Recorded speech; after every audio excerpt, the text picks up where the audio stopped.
افغان طالبان نے فتنہ الخوارج کو انتباہ جاری کر دیا۔ افغان طالبان کے کمانڈر سعید اللہ سعید نے پولیس اہلکاروں کی پاسنگ آؤٹ تقریب سے خطاب کرتے ہوئے کہا، امیر کے حکم کے خلاف کسی بھی ملک خصوصاً پاکستان میں لڑنا جائز نہیں۔ مختلف گروہوں میں شامل ہو کر بیرون ملک جہاد کرنے والے حقیقی مجاہد نہیں۔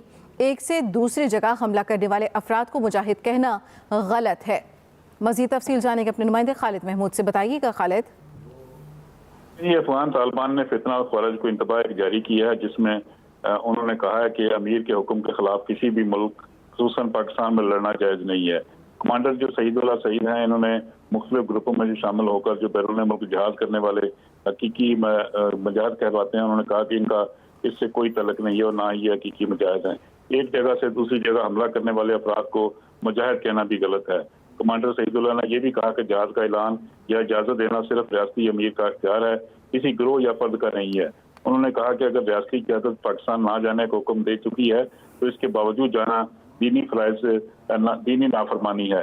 اس کے علاوہ انہوں نے یہ بھی کہا کہ اپنی انا یا گروہ کی وابستگی کی بنیاد پر کیا گیا جہاد شریعت کے مطابق تصور نہیں کیا جائے گا، اور جہاد کے نام پر حملے کرنے والے گروہ شریعت اور افغان امارات دونوں کے نافرمان ہیں۔ اور یہ بیان پاکستان کی جو داخلی سلامتی ہے، بیانیہ ہے اور عالمی سطح پر جذباتی موقع کو مزید مضبوط کرتا ہے۔ دفاعی ماہرین کا یہ بھی کہنا ہے کہ بھارتی پراکسیز اور بھارتی ماں پر فتنہ الخوارج کا نام نہاد جہاد دراصل شریعت، ریاست اور امن کے خلاف جو ہے دہشت گردی ہے۔ جی بہت شکریہ خالد محمود۔